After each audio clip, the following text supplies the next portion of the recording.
সূরা আল জিন। বিসমিল্লাহির রহমানির রহিম। قل أوحي إلي أنه استمع نفر من الجن فقالوا إنا سمعنا قرآنا عجبا। হে নবী, তুমি বলো, আমার কাছে এ মর্মে ওহী নাজিল করা হয়েছে, জিনদের একটি দল কোরআন শুনেছে। অতঃপর তারা নিজেদের লোকদের কাছে গিয়ে বলেছে, আমরা এক বিস্ময়কর কোরআন শুনে এসেছি।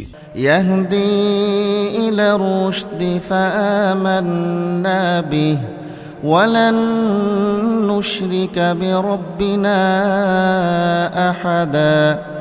যা তার শ্রোতাকে সঠিক ও নির্ভুল পথ প্রদর্শন করে, তাই আমরা তার উপর ঈমান এনেছি এবং আমরা আর কখনো আমাদের মালিকের সাথে কাউকে শরীক করব না। وأنه تعالى جد ربنا ما اتخذ صاحبة ولا ولدا। আর আমরা বিশ্বাস করি আমাদের মালিকের মান মর্যাদা সকল কিছুর ঊর্ধ্বে, তিনি কখনো কাউকে স্ত্রী কিংবা পুত্র হিসেবে গ্রহণ করেননি।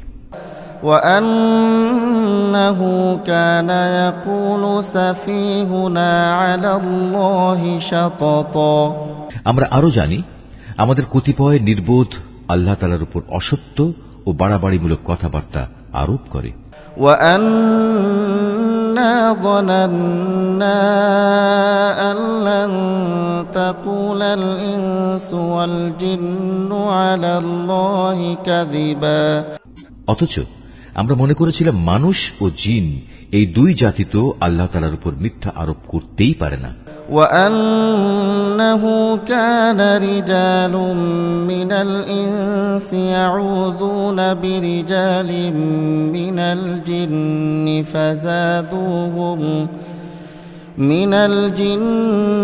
فزادوهم رهقا।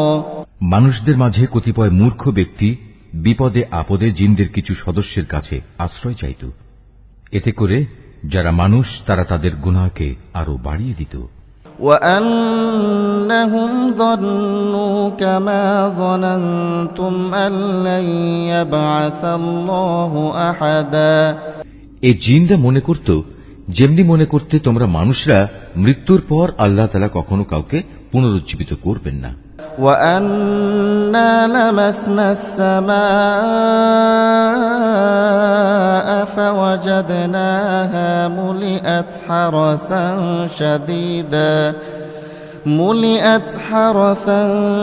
شديدا وشهبا। জিনরা আরো বলল, আমরা আকাশমণ্ডল ভালোভাবে পর্যবেক্ষণ করেছি, আমরা একে কঠোর প্রহরী ও উল্কাপিণ্ড দ্বারা ভরা পেয়েছি। وأنا كنا نقعد منها مقاعد للسمع فمن يستمع الآن يجد له شهابا رصدا।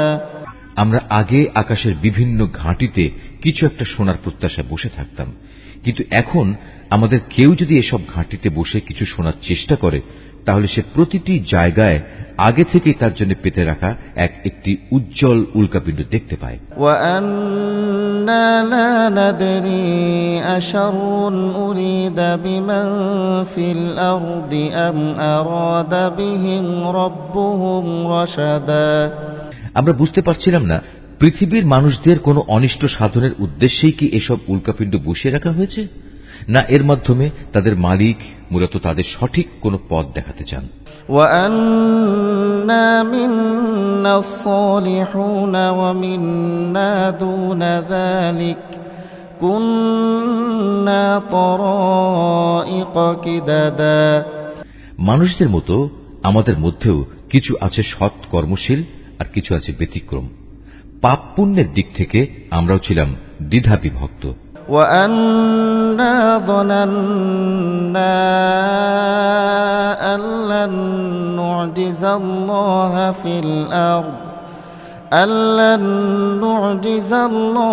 في الأرض ولن نعجزه هربا। আমরা বুঝে নিয়েছি এ ধরার বুকে কোথাও আমার আল্লাহ তাআলাকে কোনো অবস্থায় অক্ষম করতে পারব না, না আমরা কখনো তার রাজ্য থেকে পালিয়ে গিয়ে তাকে পরাভূত করে দিতে পারব। وأنا لما سمعنا الهدى آمنا به فمن يؤمن بربه فلا يخاف بخسا ولا رهقا। আমরা যখন হেদায়েতের বাণী সম্বলিত কোরআন শুনলাম তখন আমরা তার উপর ঈমান আনলাম, কেননা যে ব্যক্তি তার মালিকের উপর ঈমান আনে তার নিজের পাওনা কম পাওয়ার আশঙ্কা থাকে না, পরকালেও তাকে লাঞ্ছনা ও অপমান পেতে হবে না।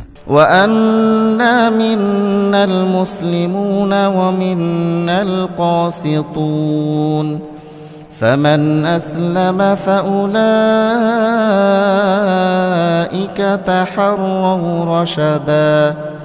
আমাদের মধ্যে কিছু আছে যারা আল্লাহর অনুগত মুসলিম, আবার কিছু আছে যারা সত্য বিমুখ কাফের। যারা আল্লাহর আনুগত্যের পথ বেছে নিয়েছে তারা মুক্তি ও সৎ পথই বাছাই করে নিয়েছে। وأما القاسطون فكانوا لجهنم حطبا।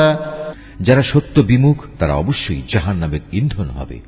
وأن لو استقاموا على الطريقة لأسقيناهم ماء غدقا।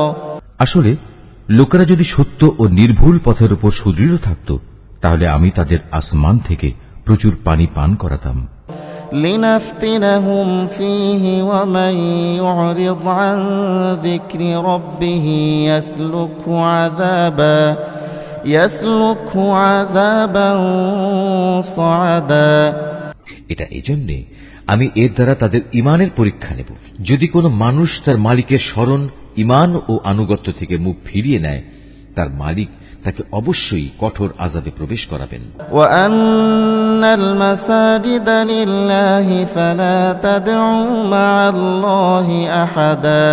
হে রাসূল, তোমার উপর এ মর্মে ওহী পাঠানো হয়েছে, মসজিদ সমূহ একান্তভাবে আল্লাহ তাআলার ইবাদতের জন্য নির্দিষ্ট, অতএব তোমরা আল্লাহর পাশাপাশি অন্য কাউকে ডেকো না। وأنه لما قام عبد الله يدعوه كادوا يكونون عليه لبدا। যখন আল্লাহর এক বান্দা তাকে ডাকার জন্য দাঁড়ালো তখন মানুষ কিংবা জিনের অনেক সদস্যই তার আশেপাশে ভিড় জমাতে লাগলো। قل إنما أدعو ربي ولا أشرك به أحدا। এদের তুমি বলো, আমি শুধু আমার মনিবকেই ডাকি, আর আমি তো কখনো তার সাথে কাউকে শরীক করি না। قل إني لا أملك لكم ضرا ولا رشدا। তুমি বলো, আমি তোমাদের কোনো ক্ষতি সাধনে যেমন ক্ষমতা রাখি না তেমনি আমি তোমাদের কোনো ভালো করার ক্ষমতাও রাখি না। قل إني لن يجيرني من الله أحد ولن أجد من دونه ملتحدا। তুমি তাদের বলো, কোন সংকট দেখা দিলে আমাকেই বা আল্লাহর পাকড়াও থেকে কে রক্ষা করবে? তিনি ছাড়া আর কোন আশ্রয়স্থল তো আমি খুঁজে পাবো না। إلا بلاغا من الله ورسالاته ومن يعص الله ورسوله فإن له نار جهنم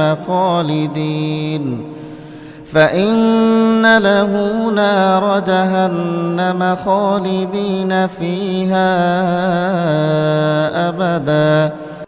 আমার কাজ এছাড়া আর কি যে আমি আল্লাহর কাছ থেকে তার বাণী ও হেদায়েত পৌঁছে দেব। পৌঁছে দেওয়ার পর তোমাদের মধ্যে যদি কেউ আল্লাহ তাআলা এবং তার রাসূলকে অমান্য করে তার জন্য রয়েছে জাহান্নামের কঠিন আগুন, যেখানে তারা চিরকাল অবস্থান করবে। حتى إذا رأوا ما يوعدون فسيعلمون من أضعف ناصرا وأقل عددا। এভাবে সত্যি সত্যি যখন সে দিনটি চোখের সামনে দেখতে পাবে যার প্রতিশ্রুতি তাদের বারবার দেয়া হচ্ছে, তখন তারা অবশ্যই জানতে পারবে কার সাহায্যকারী কত দুর্বল এবং কার বাহিনী সংখ্যায় কত নগণ্য। قل إن أدري أقريب ما توعدون أم يجعل له ربي أمدا। তুমি এদের বলো, আমি নিজেই জানি না তোমাদের কিয়ামত দিবসের যে প্রতিশ্রুতি দেয়া হচ্ছে তা কি আসলে সন্নিকটে, না আমার প্রতিপালক তার আগমনের জন্য কোন দীর্ঘ মেয়াদ ঠিক করে রেখেছেন।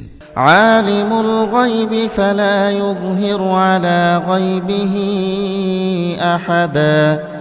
তিনি সমগ্র অদৃশ্য জগতের জ্ঞানের একক জ্ঞানী, তার সে অদৃশ্য জগতের কোনো কিছুই তিনি কারো কাছে প্রকাশ করেন না। ইল্লা মান ইরতাদা মির রাসূলিন ফাইন্নাহু ইয়াসলুকু মিন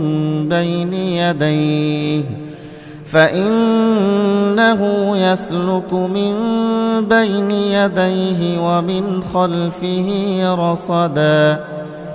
অবশ্য তার রাসূল ছাড়া যাকে তিনি এই কাজের জন্য বাছাই করে নিয়েছেন, কিন্তু তার আগে পিছেও তিনি অতন্দ্র প্রহরী নিযুক্ত করে রেখেছেন। লিয়া'লামা আন ক্বাদ আবলাগু রিসালাতি রাব্বিহিম ওয়া আহাতা বিমা লাদাইহিম ওয়া আহসা কুল্লা শাইইন আদাদা।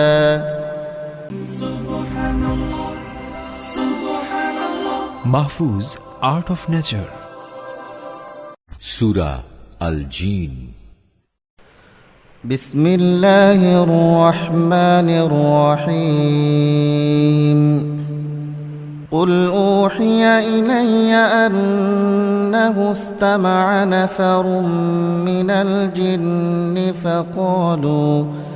فقالوا إنا سمعنا قرآنا عجبا يهدي إلى الرشد فآمنا به ولن نشرك بربنا أحدا وأنه تعالى جد ربنا ما اتخذ صاحبة ولا ولدا وأنه كان يقول سفيهنا على الله شططا وأنا ظننا أن لن تقول الإنس والجن على الله كذبا وأنه كان رجال من الإنس يعوذون برجال من الجن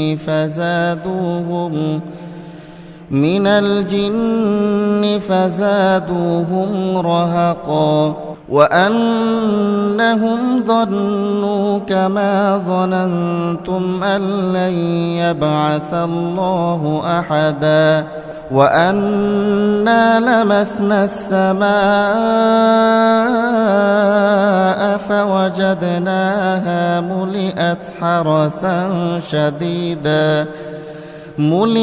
حرسا شديدا وشهبا وأنا كنا نقعد منها مقاعد للسمع فمن يستمع الآن يجد له شهابا رصدا وأنا لا ندري أشر أريد بمن في الأرض أم أراد بهم ربهم رشدا وأنا منا الصالحون ومنا دون ذلك كنا طرائق كددا وأنا ظننا أن لن نعجز الله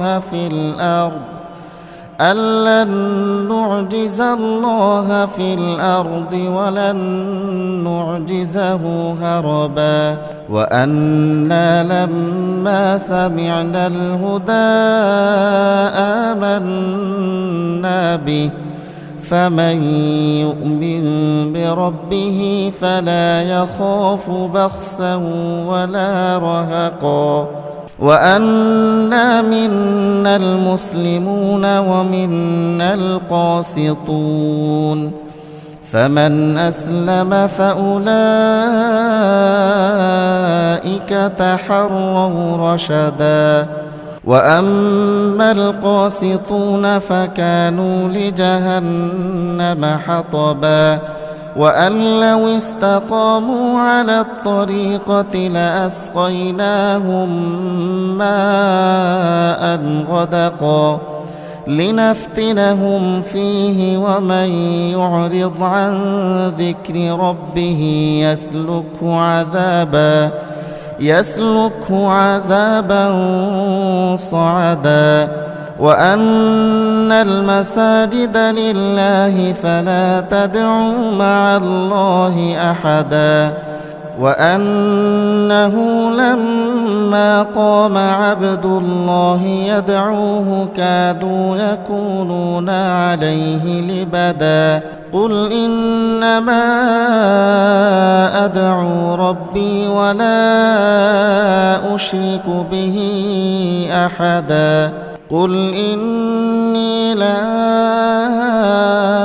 أملك لكم ضرا ولا رشدا قل إني لن يجيرني من الله أحد ولن أجد من دونه ملتحدا إلا بلاغا من الله ورسالاته ومن يعص الله ورسوله فإن له نار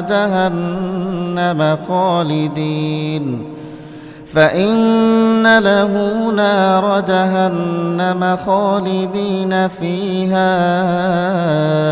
أبدا حتى إذا رأوا ما يوعدون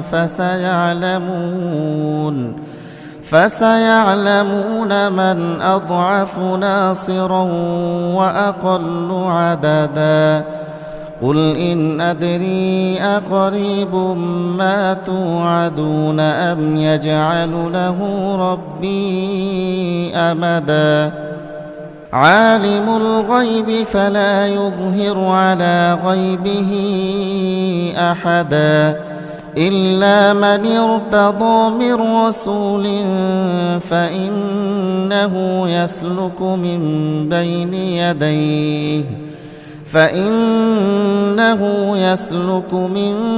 بين يديه ومن خلفه رصدا ليعلم أن قد أبلغوا رسالات ربهم وأحاط بما لديهم وأحصى كل شيء عددا